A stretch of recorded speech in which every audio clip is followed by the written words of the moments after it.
Ouais, ouais. Si on se met Bonne comme ça, ce sera journée, aussi Michael plus. Ferret, te présenter pour Inspire, la sauvegarde souveraine. Voilà. Alors merci à tous déjà de me laisser l'opportunité de pouvoir présenter cette solution auprès de vous tous aujourd'hui.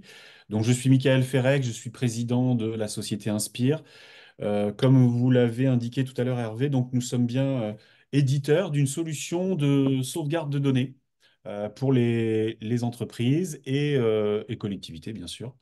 Et c'est ce que je vais vous détailler maintenant. Donc Inspire est une société qui a été créée en 2019 avec mon associé Olivier Dahl, qui lui-même est maître de conférence à l'université de Côte d'Azur. Et en fait, on a lancé ce projet en s'appuyant notamment sur une quinzaine d'années de travaux de recherche qu'il a pu mener au sein de son laboratoire I3S à Sophia Antipolis et donc au sein de l'université de Côte d'Azur. Voilà. Donc cette solution se veut sécurisée et souveraine par nature. Je vais revenir sur chacun de ces termes dans le cadre de cette présentation que je vais faire avec vous. En premier lieu, je vais peut-être... hop, est-ce que vous me voyez toujours? Très bien. Parfait. OK. Alors, revenir sur les enjeux de la protection de données, hein, même si vous les connaissez tous, c'est tout simplement préciser que ces enjeux, on va distinguer les enjeux historiques qui existent depuis que l'informatique existe, à savoir se prémunir des pannes de tout type, euh, évidemment matériel, parer aux sinistres type incendie, dégâts des eaux, etc. Et évidemment se protéger de nous-mêmes et des erreurs qu'on peut être amené à commettre. Il se trouve que depuis le milieu des années 2010 environ, les protections et sauvegardes de données se doivent de répondre à de nouveaux enjeux, parmi lesquels évidemment se défendre des cyberattaques et des rançongiciels en particulier, qui se sont beaucoup développés ces dernières années. Aussi, préserver la confidentialité et la souveraineté des données gérées. Et enfin, évidemment, respecter le cadre réglementaire. Je pense ici au RGPD qui est entré en vigueur depuis 2018 maintenant, et à NIS 2 qui devrait entrer en vigueur dans le courant de cette année 2024. Donc évidemment, une solution de sauvegarde dite contemporaine se doit d'embrasser l'ensemble de ces enjeux-là, à minima, aujourd'hui. La règle d'or qui prévaut dans notre industrie, et que vous connaissez tous probablement, est la règle dite du 3-2-1.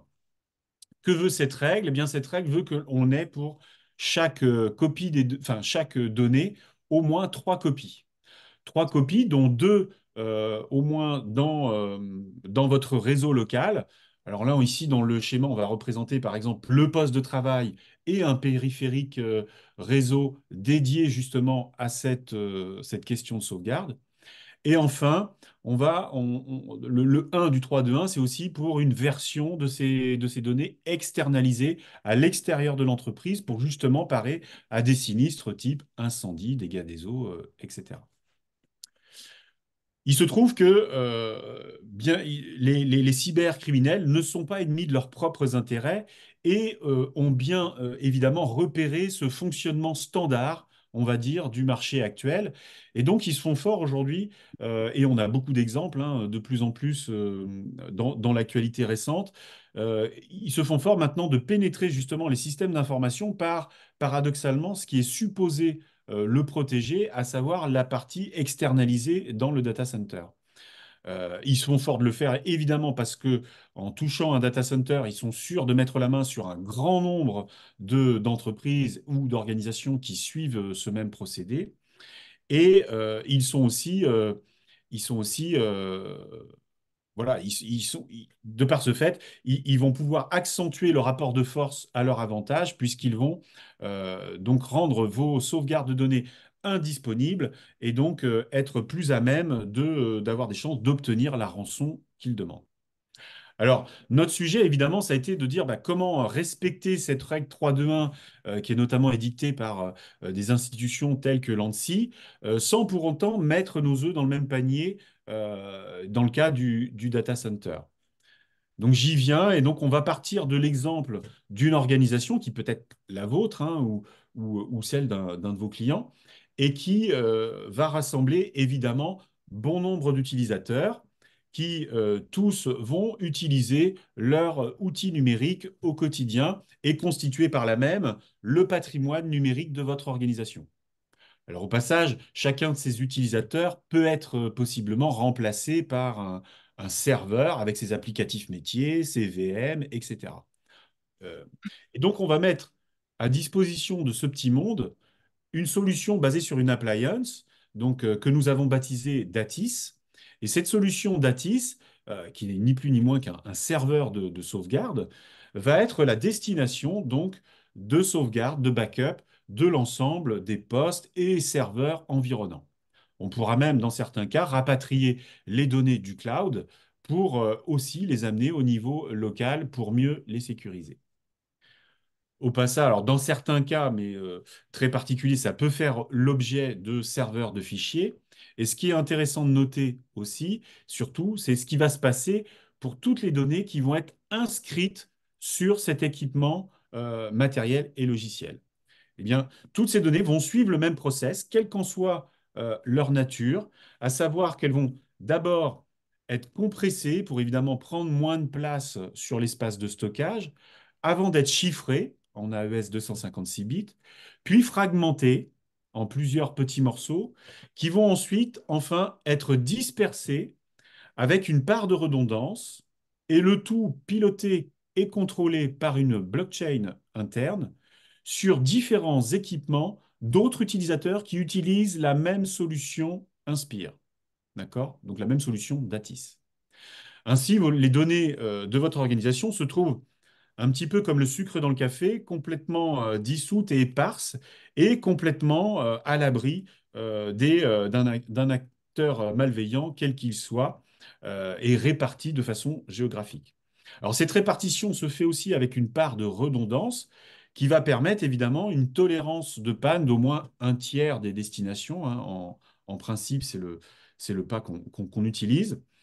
Et donc la blockchain que j'ai évoquée tout à l'heure, qui fait l'objet justement du brevet détenu par le CNRS et pour lequel nous avons une licence d'exploitation, cette blockchain va tout simplement qualifier la bande passante et la capacité de stockage de chacun des pairs. Puisque l'idée, c'est évidemment de ne pas mettre des données de façon trop importante à un endroit où on aurait une bande passante trop faible et qui ne permettrait pas un temps de récupération satisfaisant. Donc ici, la blockchain va pouvoir nous permettre dynamiquement de répartir ces données sur ces serveurs Datis, tous homogènes, hein, tous basés sur le même système. Voilà, j'espère que. Alors, voilà la philosophie un petit peu du principe de cette solution qui se veut donc se passer complètement du recours au data center et donc complètement miser sur une dimension un petit peu solidaire que peuvent avoir nos clients entre eux, puisqu'ils vont chacun être à la fois bénéficiaires de la solution, mais aussi potentiellement ressources pour les autres. Voilà. Au passage, notez que pour des entreprises multisites, on peut tout à fait imaginer, et nous l'avons déjà mis en œuvre, des appliances qui ne sortent pas du réseau de votre entreprise. Et donc, le backup est géré complètement en autonomie par votre propre organisation sans jamais sortir de vos propres serveurs. Donc, les quatre étapes clés que j'ai évoquées, hein, ce sont la compression, le chiffrement, la fragmentation et la dispersion. Le tout s'appuie sur une technologie qui est basée notamment sur le système de fichiers ZFS. Beaucoup d'entre vous, j'imagine, connaissent, hein, qui avait été développé par Sun Microsystems au début des années 2000 avant de tomber dans le giron d'Oracle. Et donc, ici, vous le voyez sur votre partie gauche, hein, la symbolisation de notre appliance Datis, qui va s'appuyer donc sur le système de fichiers ZFS. Pourquoi? Parce qu'il va permettre notamment une vérification de l'intégrité des données tout le long du process de répartition des données, et aussi parce qu'il permet notamment de gérer des grandes quantités de données, mais aussi que toute nouvelle modification de la donnée occasionne euh, une nouvelle version. Et donc, ça va être particulièrement intéressant dans le cas des rançongiciels où un chiffrement, bah, en l'occurrence ici, va occasionner une nouvelle version. Donc ici, notre algorithme va séparer ces flux toujours en ZFS vers les différents sites de stockage, hein, qui vont avec une part de redondance, comme ça peut être symbolisé ici sur l'écran. Et évidemment, quand on va avoir besoin de restaurer les données, eh bien, l'intérêt de la chose, c'est qu'on va pouvoir les restaurer de plusieurs sites. Et donc, on va être sûr de remplir le tuyau à destination, si je puis dire, la bande passante, pour maximiser le temps de récupération quand on est dans cette période de crise où on a besoin de récupérer les données très rapidement. Voilà. Donc on s'appuie, hein, je l'ai dit, sur plusieurs combinaisons de technologies. Et je ne vais pas tous les détailler ici, mais retenez simplement qu'il y a évidemment ZFS, j'en ai parlé tout à l'heure. Cette technologie que nous avons baptisée Savi, c'est elle qui fait l'objet du brevet que nous partageons avec le CNRS et l'Université de Côte d'Azur. On a un algorithme aussi qui reste au secret quant à la séparation des flux ZFS sur les différentes solutions. L'appliance s'appuie, elle, sur une distribution Linux qui n'est ni plus ni moins qu'une Debian et enfin qui embarque un système d'hyperviseur qui est Proxmox. Voilà, donc voilà un petit peu à quoi ressemble un petit peu le matériel que nous fournissons qui peut tout à fait être fourni par nos propres clients ou nos partenaires, puisque c'est ni plus ni moins que des serveurs de stockage standard, si je puis dire, avec des exemples ici de capture d'écran de la console d'administration qui se veut extrêmement simplifiée et pratique à l'usage des clients finaux. Au passage, la solution amène par défaut, hein, un système d'agents pour récupérer les données des différents postes de travail, voire même des VM ou des serveurs, qui est basé sur Your Backup, qui est une solution open source très largement utilisée dans le domaine académique et dans le monde universitaire. On va pouvoir backuper aussi nativement Office 365.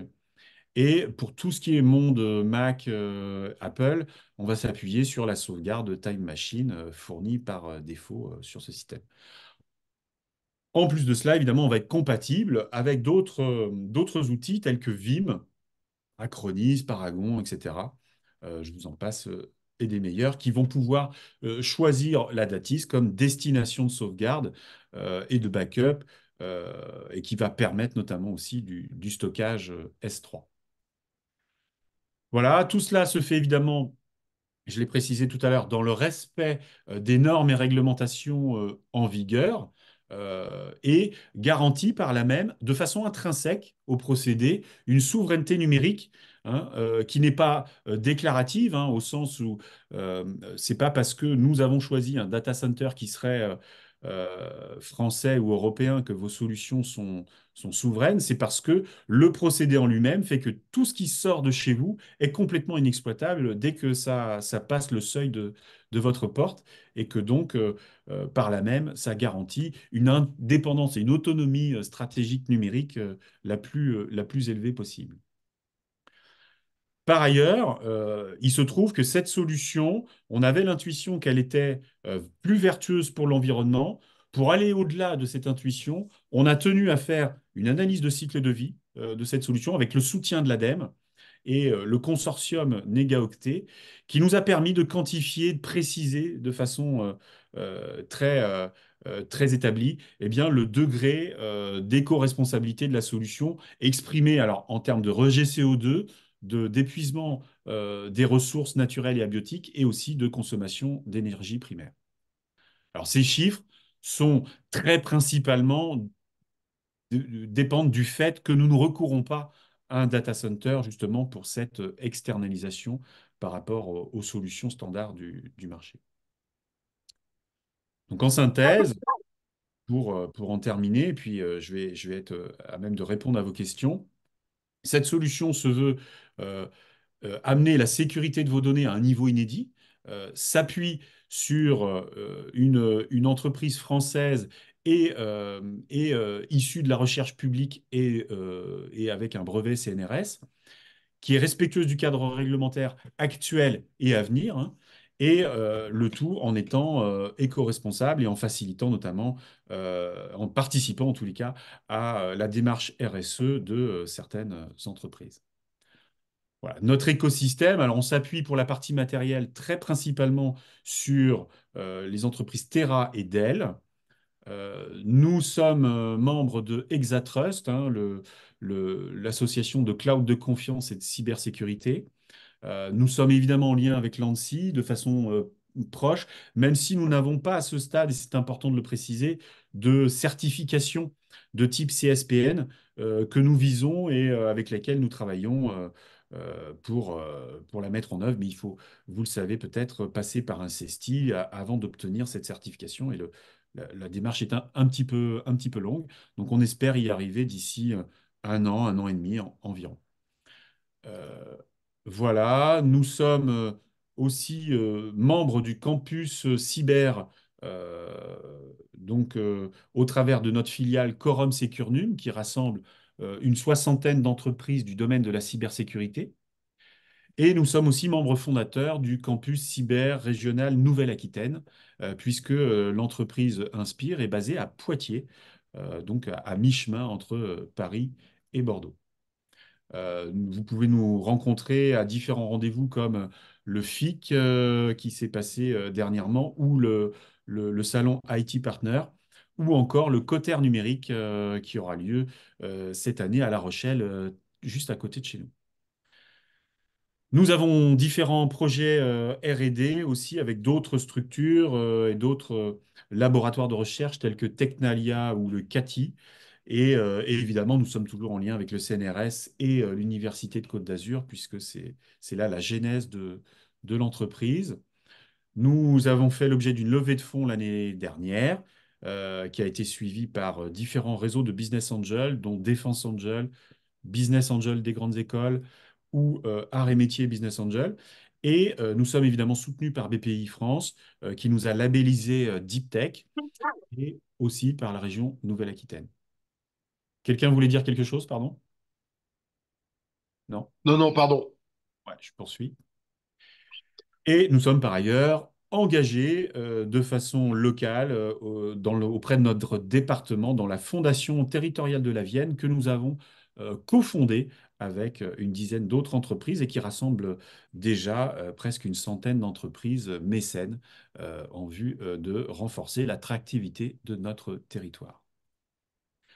Voilà, nous sommes une équipe maintenant, vous le voyez, de quelques personnes, autant réparties sur les aspects de conseil avant-vente que technique.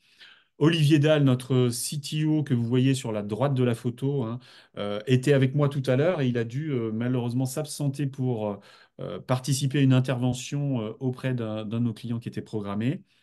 Néanmoins, je vais mettre ses coordonnées LinkedIn dans le chat et vous pourrez être à même peut-être de communiquer avec lui si vous le souhaitez, bien entendu, pour aller plus loin sur le sujet qui est le nôtre. Et voilà, il ne me reste plus qu'à vous remercier de l'attention que vous avez portée à notre solution pendant cette brève présentation qui, je l'espère, vous aura intéressé. Et en tous les cas, moi, je me tiens évidemment avec mon équipe à votre disposition pour répondre à toutes les questions de tout ordre et éventuellement poursuivre l'exploration de cette solution que nous portons maintenant euh, avec vous. Voilà. Merci à tous. Mais, merci beaucoup, Michael. Donc, do you want to stop to the recording? Yes.